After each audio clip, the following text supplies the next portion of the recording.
विराट जी, आपका तो नाम भी विराट और काम भी विराट। नमस्कार आप सर।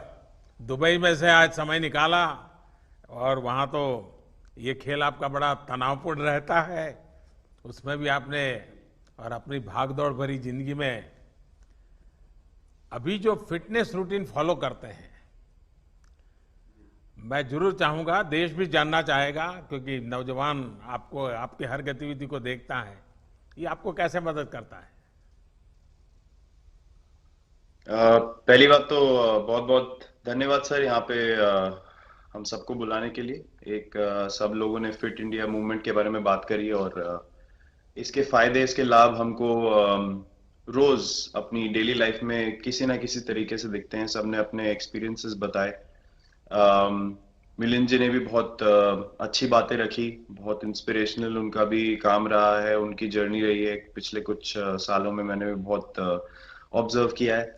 और मेरे खुद के एक्सपीरियंस में सर एक ट्रांजिशन एक्सपीरियंस करने को मिला मुझे कि जिस जिस पीढ़ी में हम खेलना शुरू हुए और जो उस समय खेल की हमारी डिमांड्स थी, वो बहुत तेजी से बदली एक समय के बाद।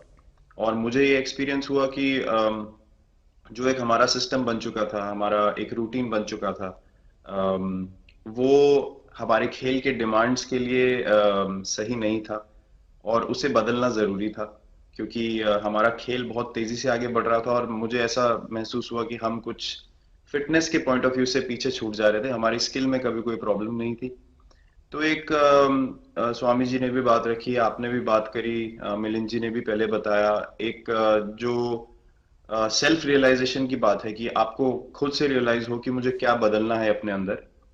तो मुझे वो एक समय पे खुद भी एक्सपीरियंस हुआ कि नहीं, फिटनेस जो है वो प्रायोरिटी होनी चाहिए। और अगर मैं आपको ऑनेस्टली बताऊं तो पहले खेल को अच्छा करने के लिए फिटनेस मैंने शुरू करी, लेकिन आज अगर प्रैक्टिस मिस भी हो जाए तो मुझे इतना खराब नहीं लगता। लेकिन अगर फिटनेस सेशन मेरा मिस हो जाए या एक्टिविटी मिस हो जाए तो मुझे ज्यादा खराब लगता है। तो इसके फायदे जो हैं तो सर वो सबसे पहले आपको ये जो नया मंत्र जगा, तो दिल्ली के छोले भटूरे का ही बहुत दुखता हुआ होगा। बहुत ज्यादा सर। मतलब जो अभी हमने थोड़ी देर पहले बात करी कि हमारा जो नेटिव डाइट है, एक जिस रीजन से हम आते हैं उसका जो हम वो खाते हैं, उससे कभी मैंने कभी एक्सपीरियंस नहीं किया कि हेल्थ इश्यूज हुए हो या किसी को कोई बीमारियों का सामना करना पड़ा हो। मेरी खुद के एक्सपीरियंस में मेरी नानी, मैंने बहुत समय तक देखा, इतनी ज्यादा उम्र में भी उनकी हेल्थ हमेशा ठीक रही। हमेशा उन्होंने घर का सिंपल खाना खाया। तो मैं जब पला बड़ा तो शहरी खाना, मतलब बहुत ज्यादा बाहर का खाना होता था। खेलने कूदने जाते थे तो आते जाते बहुत सारी चीजें ऐसी खा ली कि जो हेल्थ पॉइंट ऑफ व्यू से अच्छी नहीं है। तो डाइट का भी एक बहुत बड़ा कंट्रीब्यूशन था, जो डिसिप्लिन नहीं था। तो वो फिटनेस, फिजिकल फिटनेस और डाइट दोनों चेंज करना पड़ा सर। उसकी वजह से ही चेंजेस आने शुरू हुए। और मैं इस चीज से इसलिए रिलेट कर पाता हूँ क्योंकि जैसे हमारे खेल में चेंजेस आए, आज की लाइफ की भी डिमांड्स बहुत ज्यादा हो गई हैं, बहुत हेक्टिक हो गई है लाइफ। तो अगर हम अपनी फिटनेस को उस पेस के साथ नहीं रखेंगे, सिंक में नहीं रखेंगे, तो हम पीछे छूटते चले जाएंगे। तो अगर हम लोग अपनी फिटनेस को नहीं इंप्रूव करते तो हमारे खेल में भी आज हम बहुत पीछे छूटते चले जाते। क्योंकि आप सिर्फ अपनी स्किल पे डिपेंड नहीं कर सकते। आपका जो मेंटल स्ट्रेंथ है, वो आपका शरीर कितना तंदुरुस्त है और आपका दिमाग कितना तंदुरुस्त है, उस दोनों का एक कॉम्बिनेशन साथ में चलता है। तो अगर मेरा शरीर सपोर्ट नहीं कर रहा है जो मेरा दिमाग सोच रहा है, तो मैं जो करना चाहता हूँ मैं नहीं कर पाऊंगा। तो आपके मुझे छोटे सामने छोटे कैलोरी चेंजेस। कम करने का भी तो चैलेंज रहता होगा और इतना बड़ा काम करने का भी चैलेंज रहता होगा। उसको कैसे हैंडल करते हैं। सर मैंने अभी जो अपने अनुभव में मैंने ये चीज एक्सपीरियंस करी है वो ये है कि खाने के बीच में समय देना बहुत जरूरी है। हम लोग बहुत बार खाते हैं और फिर बड़ी मील के बाद वो छोटा छोटा खाते चले जाते हैं पूरा दिन। तो वो जो हमारा सिस्टम है, उसको कहीं प्रोसेस करने का मौका ही नहीं मिलता खाने को, और रात तक हम खाते चले जाते हैं। तो मैं जब छोटा भी था तो 11:30 12 बजे डिनर हो रहा है, उसके बाद मीठा खा के एकदम सो गए। कुछ एक्टिविटी नहीं, कुछ उसके बाद वॉक नहीं। तो आई थिंक ये छोटी छोटी चीजें जो है जो बहुत मैटर करती हैं कि आप अपने अंदर के सिस्टम को भी कितना समय दे रहे हैं उस खाने को प्रोसेस करने के लिए जो आप खा रहे हैं। तो उसके लिए अवेयरनेस बहुत जरूरी है कि आप किस वजह से कर रहे हैं। आप अपने आप को ओवरऑल फिट रखने के लिए कर रहे हैं या फिर सिर्फ वेट लॉस के लिए कर रहे हैं, जैसे अभी रुजुता जी ने बोला।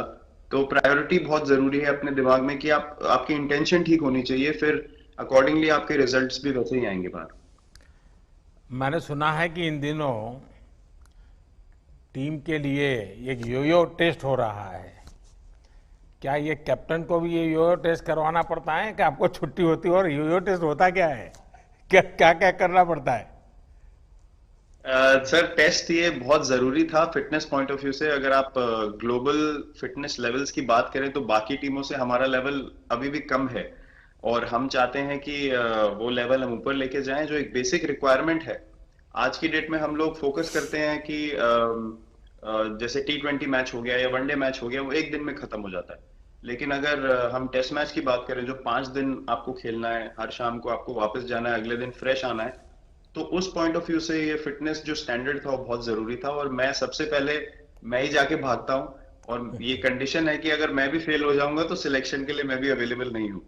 तो आई थिंक ये सिस्टम और ये कल्चर सेट करना बहुत जरूरी होता है। और उससे क्या होता है सर, ओवरऑल एक जो फिटनेस लेवल है टीम का बढ़ेगा। जैसे टेस्ट क्रिकेट में हमारा बहुत बार होता है कि आप थके हुए हैं, तीसरे दिन आके आपको, जैसे हमारे फास्ट बॉलर्स हैं आज की डेट में, वो दुनिया में सबसे ऊपर है, तो उनको अगर दूसरे तीसरे चौथे दिन आके वो एफर्ट डालना है फील्ड पे, तो वो डाल सकते हैं। पहले क्या होता था, स्किल हमारे पास हमेशा से रही है, लेकिन शायद जो मैंने आपको बोला वो ट्रांजिशन मैंने जो एक्सपीरियंस किया, हम लोग वो जरूरी समय जो आता है जहाँ पे शरीर थक जाता है और टीम को आपकी जरूरत है, वहां पे परफॉर्मेंस जो है हमारी डिप हो जाती थी और दूसरी टीम जीत जाती थी। आज की डेट में हमारी फिटनेस की वजह से हम वो जरूरी समय में उस चीज को कैपिटलाइज कर पा रहे हैं और हमारे रिजल्ट्स उसी तरीके से आ रहे हैं। तो एक एक sir benchmark I think elite sports में होना जरूरी है, उससे एक फिटनेस विराट कल्चर जी, बना। मैं देख रहा हूं कि आपका टाइम मैनेजमेंट तो है ही है, लेकिन फिर भी आपकी एक्टिविटी इतनी नजर आती है ना, मैं भी कभी कभी फॉलो करता हूं।